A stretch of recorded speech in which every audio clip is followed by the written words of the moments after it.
فرمایا ہر امت میں ایک محدث ہوتا ہے اور میری امت کا محدث عمر بن خطاب ہے۔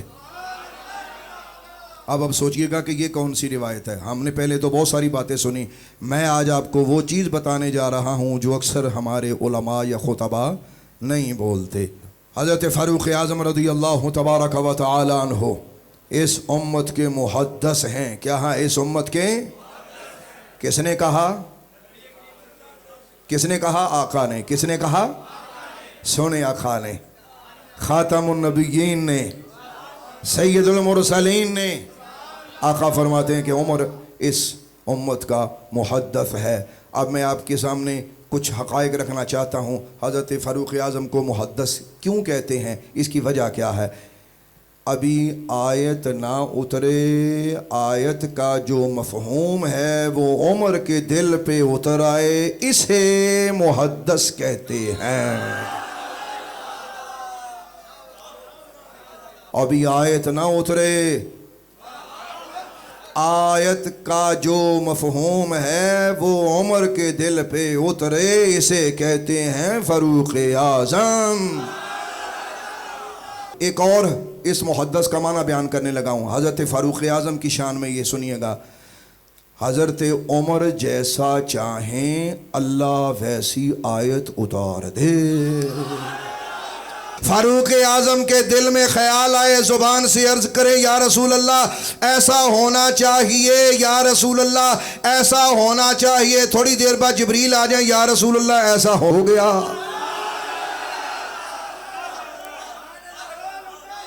یہ ہیں عمر۔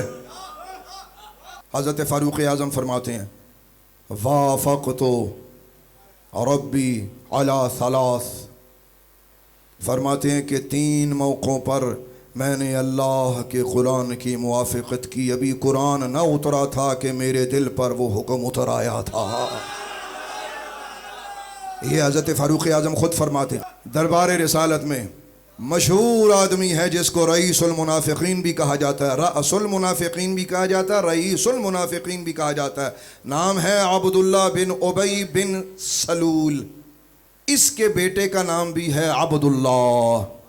عبداللہ بن ابی منافق ہے اور بیٹے کا نام ہے عبداللہ، یہ نبی پاک کا عاشق ہے۔ یار اللہ کی شانیں دیکھیں، اللہ کیسوں کیسوں کے گھر میں کس کس کو پیدا کرتا ہے، ہیں؟ باپ ابو جہل ہو، بیٹا اکرمہ غلام رسول ہو، باپ دشمن رسول ہو اور بیٹا عاشق رسول ہو، اللہ کی شان ہے یہ۔ اللہ اللہ۔ رأس المنافقین و رئیس المنافقین عبداللہ بن ابی بن سلول، اے پورا نام ہوتا۔ اس کے بیٹے کا نام ہے عبداللہ، یعنی عبداللہ اس کا اپنا نام بھی ہے، یہ جو منافق ہے یہ منافق تھا، اس کا یہ ہے عبداللہ بن ابی۔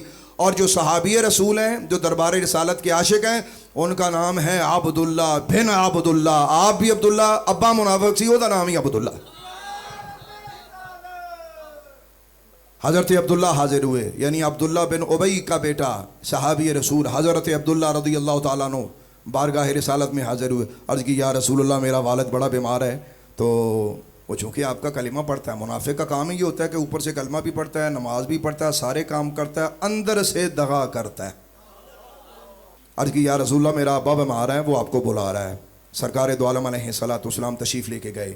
میرے آقا کریم علیہ الصلوۃ والسلام جب وہاں تشریف لے کے گئے تو نبی کریم علیہ الصلوۃ والسلام نے عبداللہ بن ابی کو دیکھ کے فرمایا، یہ میں آپ کے سامنے یہ الفاظ بول رہا ہوں حدیث کے جو نبی پاک نے فرمائے۔ نبی پاک نے فرمایا یا عبداللہ، اے عبداللہ بن ابی، اہلکک حب الیہود، اور تجھے یہودیوں کی محبت نے مار دیا۔ تو سن کے پتہ کیا کہنے لگا؟ یا رسول اللہ یہ ٹائم دعا کا ہے، آپ مجھے جھڑکے مار رہے ہیں؟ اللہ اکبر۔ سنیے گا، کہنے لگا یا رسول اللہ میری جان نکل رہی ہے، آپ مجھے جھڑکے مار رہے ہیں، اس ٹائم پہ جھڑک رہے ہیں۔ حضور نے اس کی جو تکلیف تھی وہ بھی بتائی تاکہ اگلی امت کو سمجھ میں آ جائے۔ اور ان کی تباہ ہونے کی وجہ یہ تھی کہ ایک قدم سرکار دو عالم کے صحن مقدس میں ہوتا تھا اور ان کا دوسرا پیر یہودیوں کے صحن میں ہوتا تھا، ایک قدم مکہ مدینے میں ہوتا تھا اور ایک قدم یہود کے طریقہ کار پہ ہوتا تھا۔ میں پھر اپنے الفاظ ریپیٹ کر رہا ہوں، نبی پاک علیہ الصلوۃ والسلام نے اسے فرمایا اہلکک